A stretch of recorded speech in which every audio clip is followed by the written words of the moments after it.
સ્વાગત છે મારા કિચનમાં.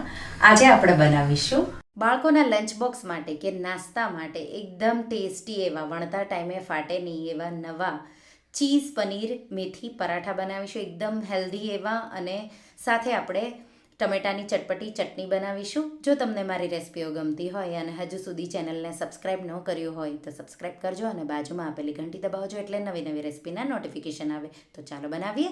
તો પહેલાં લોટ બાંધવા માટે એક બાઉલમાં 1 કપ ઘઉંનો લોટ, અડધી ટીસ્પૂન મીઠું, 1 ટીસ્પૂન અજમો આ રીતે મસળીને ઉમેરીશું અને 1 કપ મેથીના પાન. તો મેથીના પાનને અલગ કરી ધોઈ નિતારી અને થોડા કટ કરી આ રીતે ઉમેરીશું. મિક્સ કરી દઈશું એકદમ સારી રીતે. 1 ટીસ્પૂન જેટલું તેલ ઉમેરીશું. પાછું થોડું આપણે સારી રીતે મોણ દેવાઈ જાય એ રીતે, બહુ વધારે તેલ નહીં, માત્ર 1 ટીસ્પૂન જેટલું જ ઉમેરીશું. મિક્સ કરી થોડું પાણી છાંટી અને રોટલીનો લોટથી થોડો કઠણ રહે એવો લોટ બાંધીશું. તો અહીંયા તમને અડધો કપ જેટલા પાણીની જરૂર પડશે. તો લગભગ મેં અહીંયા અડધો કપ જેટલું પાણી વાપર્યું છે, થોડું ઓછું છે એનાથી.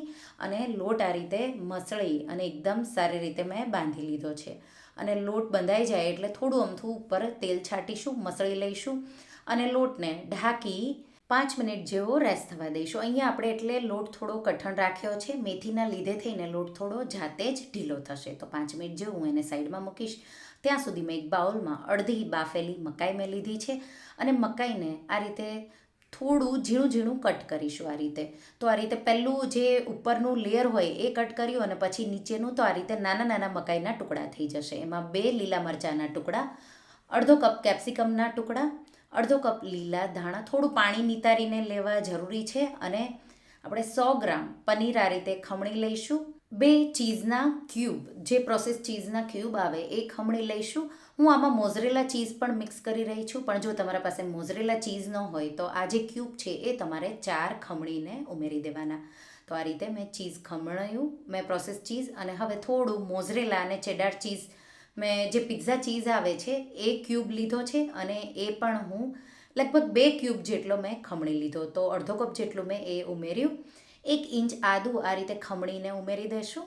સાથે 1 teaspoon chilli flakes, 1 teaspoon oregano કે પિઝા સિઝનિંગ આવે એ ઉમેરી દઈશું અને અડધી ટીસ્પૂન મરીનો પાવડર, અડધી ટીસ્પૂન મીઠું ઉમેરીશું. તો ચીઝમાં પણ મીઠું હોય એટલે મીઠું જો તમને લાગે કે ઓછું છે તો 1/4 ટીસ્પૂન જેટલું મીઠું ઉમેરી દેવાનું. મિક્સ કરી દઈશું એકદમ સારી રીતે.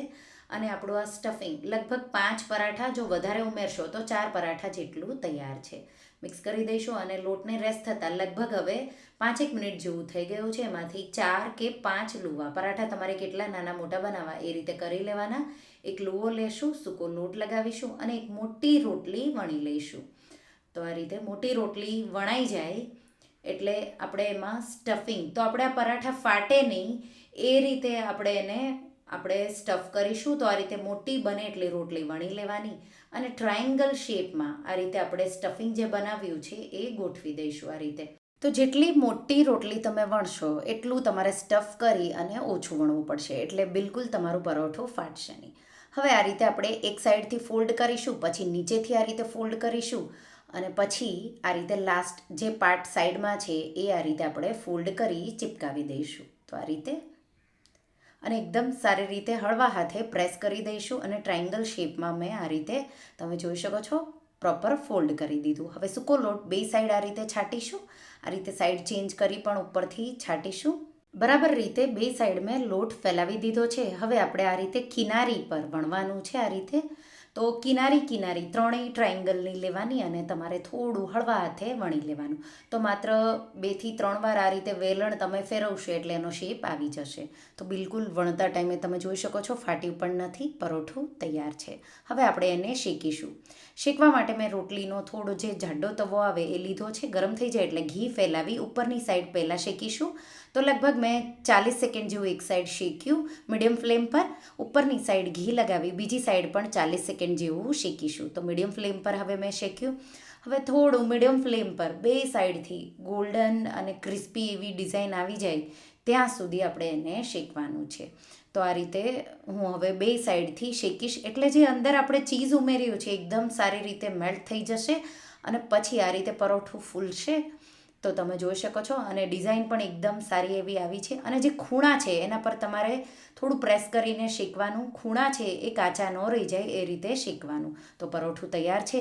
એ જ રીતે હું બીજું પરોઠું પણ આ રીતે વણી લઈશ. તો આપણે એકદમ સારી રીતે પહેલાં વણી લઈશું અને પછી આ રીતે ટ્રાયેંગલ શેપમાં આપણે ગોઠવી દઈશું સ્ટફિંગ. પાછું આપણે એને બધી સાઈડથી આ રીતે ફોલ્ડ કરી દઈશું. તો આ રીતે પ્રોપર ટ્રાયેંગલ શેપમાં તમારે ફોલ્ડ કરવાનો, એટલે એકદમ પરફેક્ટ એવું તમારું પરાઠું બનશે. તો આ સૌથી ઇઝી રીત છે, બહુ ઝંઝટ પણ નથી અને એકદમ સિમ્પલ એવું. અને હા, જો તમારે આ સ્ટફિંગ રાત્રે બનાવવું હોય તો બનાવી રેડી કરી લેવાનું. માત્ર મીઠું છે, સોલ્ટ છે, એ તમારે સવારે ઉમેરવાનું. તો એનું પાણી નહીં થાય, તો એ ખાસ તમારે ધ્યાન રાખવાનું. તો આ રીતે તમે જોઈ શકો છો, એકદમ ઇઝીલી આપણે ત્રણેય સાઇડ્સ છે એ રીતે વણી અને આવો ટ્રાયેંગલ શેપ આવી જશે. અને આ રીતે હું બીજા પરાઠા પણ શેકી લઈશ અને સાથે ચટપટી ટેસ્ટી એવી ચટણી બનાવીશું. તો એના માટે એક પેન ગરમ કરીશું અને એમાં 1 ટીસ્પૂન જેટલું તેલ ઉમેરી અને અડધા ઇંચ આદુના ટુકડા, 4 સૂકા લાલ મરચાં હળવા એને થોડી સેકન્ડો માટે શેકી લઈશું. તો અહીંયા હું લસણ હંમેશા વાપરું છું આ રેસિપીમાં, પણ મેં આ ટાઈમે જો લસણ તમે ન ખાતા હોય તો આદું પણ ઉમેરી શકો છો, એટલા માટે મેં આદું ઉમેર્યું. થોડા મરચાં અને આદું સતળાય એટલે 4 ટમેટાના ટુકડા અને અડધી ટીસ્પૂનથી થોડું ઉપર 1/4 ટીસ્પૂન જેટલું મીઠું ઉમેરી ટમેટા સોફ્ટ થાય ત્યાં સુધી આપણે એને થવા દઈશું. અહીંયા તમારે વઘારમાં થોડી હિંગ ઉમેરવી હોય તો ઉમેરી શકો છો, મેં નથી ઉમેરી. તો આ રીતે હવે તમે જોઈ શકો છો ટમેટાને સતળાતા લગભગ 4-1 મિનિટ જેવું થયું છે. 4 મિનિટ પછી ટમેટા આ રીતે એકદમ સોફ્ટ થઈ જશે. તો ત્યારે આપણે એમાં 2 નાના ટુકડા, આ રીતે ટમેટા સોફ્ટ થઈ જાય એટલે એકદમ ઓછા જે નાના ટુકડા હોય એ જ આંબલીના 2 નાના ટુકડા અને 1 ટીસ્પૂન જેટલો ગોળ ઉમેરીશું. મિક્સ કરીશું અને 1 મિનિટ જેવું થવા દઈશું એટલે આંબલી સોફ્ટ થઈ જશે અને ગોળ પીગળી જશે. અને હવે આ મિશ્રણને થોડું હું ઠંડુ થવા દઈશ. તો ગેસની આંચ મેં બંધ કરી દીધી છે અને થોડું ઠંડુ થાય એટલે મિક્સર જારમાં આપણે આ મિશ્રણને ઉમેરી અને આપણે એને વાટી લઈશું. આ રીતે વટાઈ જાય એટલે 2 ટેબલસ્પૂન જેટલા લીલા ધાણા ઉમેરી અને પાછું હું એને એકવાર પલ્સ કરી લઈશ. એટલે આ રીતે તમે જોઈ શકો છો ટમેટાની ચટણી તૈયાર છે. એકદમ ચટપટી, મીઠું, ગોળ અને ખટાશ ત્રણેય બેલેન્સ કરો એટલે આ ચટણી તમારી બહુ સારી એવી બનશે. અને બીજી સાઈડ મેં બધા પરાઠા બનાવી લીધા છે. તો લગભગ આ રેસિપીથી 5 જેટલા પરાઠા બન્યા છે. તો નાના મોટા તમે કેવા બનાવો એ પ્રમાણે તમારા પરાઠા બનશે. તો પરાઠા અને ચટણી તૈયાર છે. તમે બાળકોને લંચ બોક્સમાં કે પછી તમે ગરમ ગરમ આ ટમેટાની ચટણી સાથે લંચ બોક્સમાં કે ઘરે પણ સર્વ કરી શકો છો.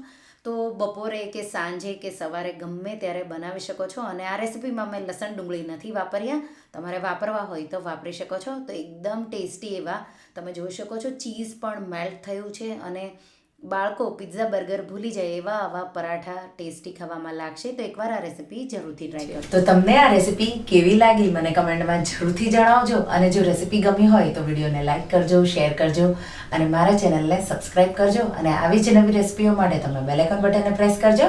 Thank you for watching.